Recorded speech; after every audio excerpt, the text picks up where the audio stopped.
네, 반갑습니다. 9월 9일 목요일 마감 시황입니다. 자, 만길에 급락세를 보였습니다. 투자자들의 심리가 또 상당히 얼어붙는 그런 모습이 좀 나올 것 같은데요. 자, 이쯤 되면 이제 지지선은 어디냐 이렇게 생각이 또 될 것도 같기도 하고요. 지수가 좀 오후에라도 이제 반등을 좀 보여줬으면 하는 그런 생각이 좀 있었습니다만, 금융투자가 마지막에 대량으로 물량을 좀 쏟아냅니다. 그래서 거의 1조 원 가까운 그런 매도가 나오면서 만길의 변동성을 키웠다라고 볼 수가 있겠습니다. 자, 대신에 이제 대형주 쪽, 즉 코스피 쪽에서만 이제 매도 물량이 좀 쏟아졌다 보시면 될 것 같고요. 자, 상대적으로는 이제 버티기 좀 쉬웠던 중소형주들은 큰 문제는 없었다라고 보실 수 있겠습니다.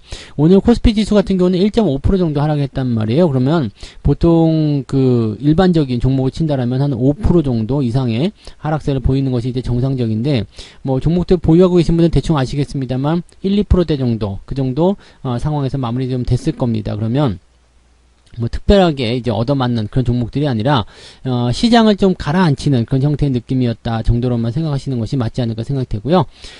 대형주로 본다면 이제 시총 상위권 종목이 다 밀려 내려왔기 때문에 뭐 대형주 갖고 계시면 좀 많이 답답한 그런 상황이지 않을까 생각됩니다. 차트 보면서 이야기를 좀 풀어보도록 하죠.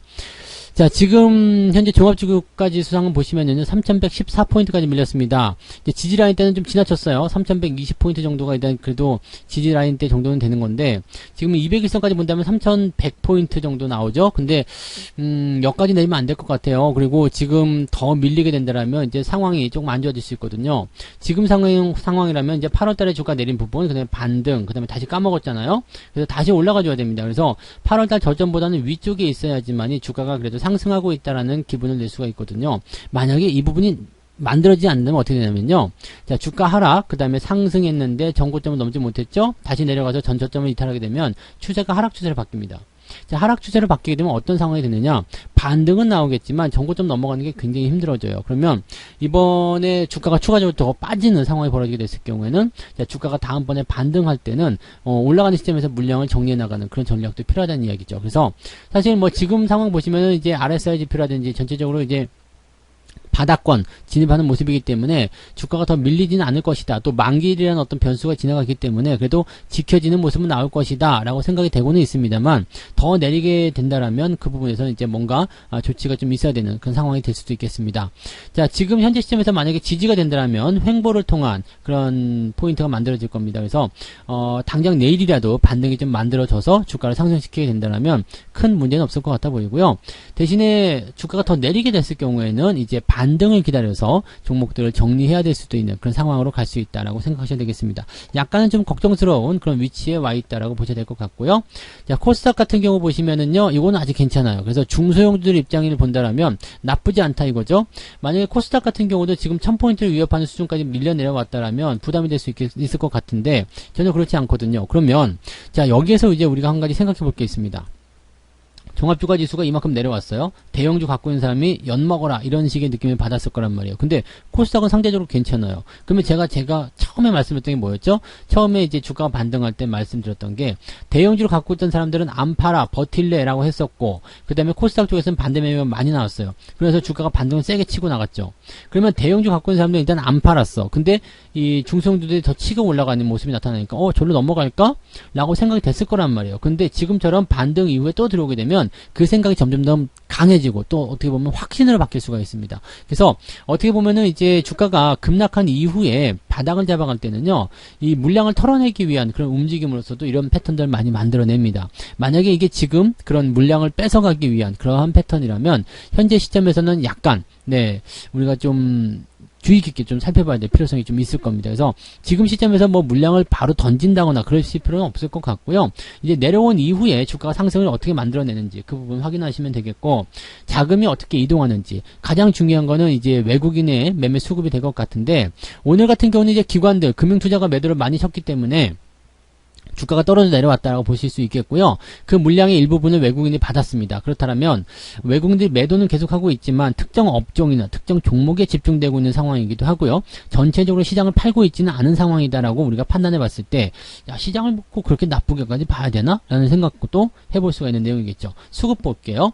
자, 수급 보시면은 외국인들은 지금 3,200억 순 매도가 됐습니다. 그리고 금융투자가 마지막에 쏟아내면서 9,400억 거의 1조 원에 가까운 모양입니다.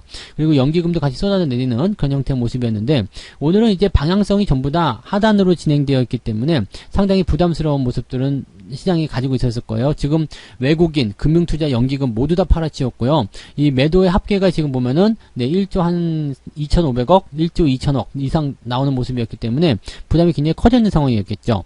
그 다음에 지금 코스닥 같은 경우는 보시면 금융투자가 오히려 매수를 해버렸습니다. 그래서 금융투자 입장에서도 지금 대형주에서 중소형주를 좀 갈아타는 듯한 느낌, 그런 것들 좀 받을 수 있을 것 같고요. 외국인들 같은 경우도 매도를 조금 줄여나가는 그런 형태로 진행이 됐었단 말이에요. 물론 막판에 금융투자하고 바꿔치기 한 모습도 좀 있었습니다만 그래도 매도가 그렇게 강하게 나타나지 않았었습니다. 그러면 이 모양새는 일단 중소형주 쪽에서는 일단 반등해서 이어갈 수 있다. 그러면 그런 상황으로 봤을 경우에 대형주 갖고 있는 사람들은 물량을 계속 중소형주로 넘기고 싶은 생각이 들 수밖에 없다는 얘기가 되겠죠. 그러니까 지금 이러한 어떤 포인트로 간다라면 시장을 하락시키기 위함이 아니라 물량을 넘기기 위해서, 물량의 이동, 자금의 이동을 위해서 이런 전략들이 나오는 것이 아닌가라고 생각해 볼 수 있을 것 같습니다.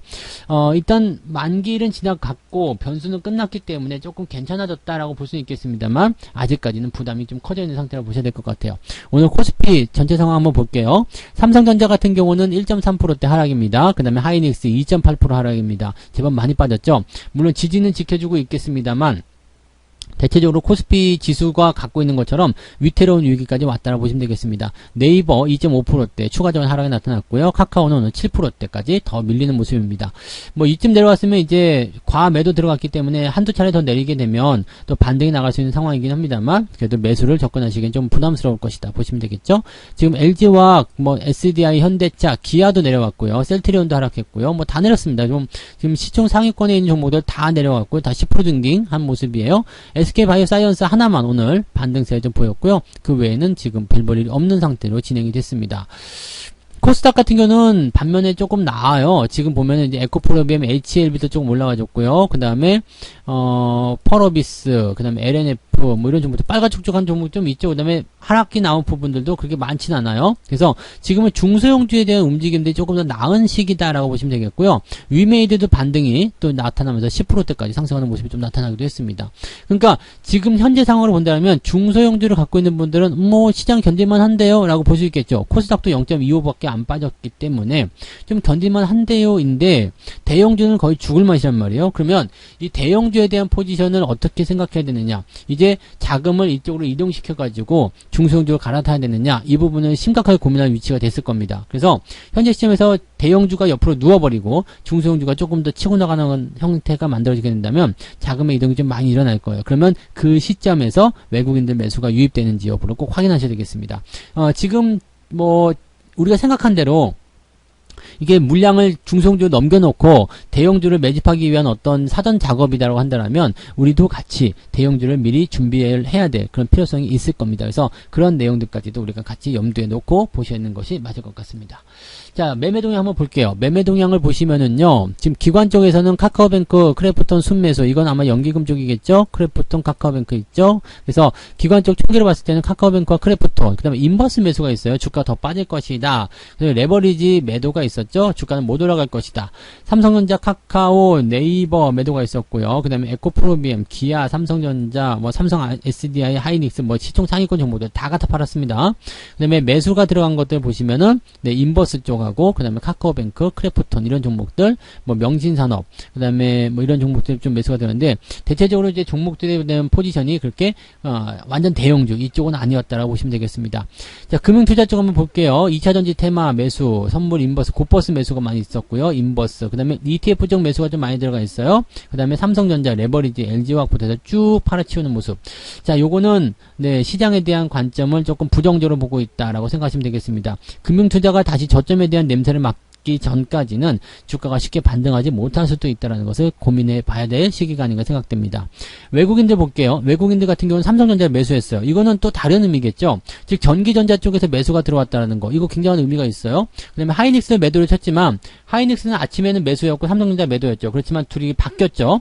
근데 하이닉스 매도는 지금 480억, 삼성전자는 870억. 이 정도라면은 거의 2배 가까운 물량을 삼성전자에 쏟아넣었다는 얘기입니다. 자, 그래서 전기전자 입장에서 본다라면 오히려 매도가 아니라 매수 쪽으로 봐야 되는 입장이 되었다라고 판단하시면 되겠죠. 그리고 삼성전자를 더 많이 사들였기 때문에 아마도 이 삼성전자가 가지고 있는 어떤 버팀목 이런 것들이 시장에 더 잘 적용이 됐을 거라고 보시면 되겠습니다. 대신에 카카오뱅크, 크래프톤, 네이버, 그다음에 에코프로비엠, 레버리지까지 다 갖다 팔아먹는 모습이고요. 외국인이 인버스를 또 샀습니다. 그리고 삼성전자, 기아 이 종목들을 매수했고요. 포스코도 이제 매수가 좀 들어가 있는 모습이고요.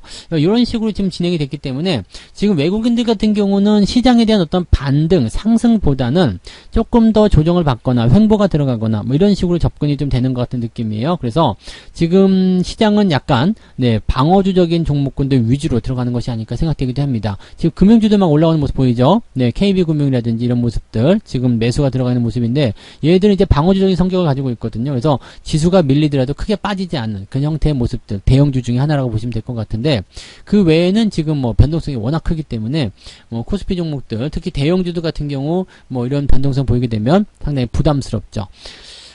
만기일에 대한 어떤 효과일 수도 있고요. 그 다음에 실질적으로 이제 뭐 해외 증시 보게 되면 우리 증시만 계속 왕따 당하는 듯한 그런 느낌이긴 한데 이런 모습들이 이제 만기일 때문이었다면 내일 반등이 어떻게 나올 것인지 그 여부를 보고 판단하는 게 좋을 것 같아요. 근데 오늘처럼 이렇게 종목이 시장이 크게 밀려나간 상태에서도 종목들은 많은 변동을 안 보였다. 그럼 내일 반등이 나갔을 때는 상당히 좀 빠르고 가파른 상승을 좀 보일 수도 있습니다. 그래서 그 내용을 우리가 좀 기대하고 보시면 좋을 것 같습니다.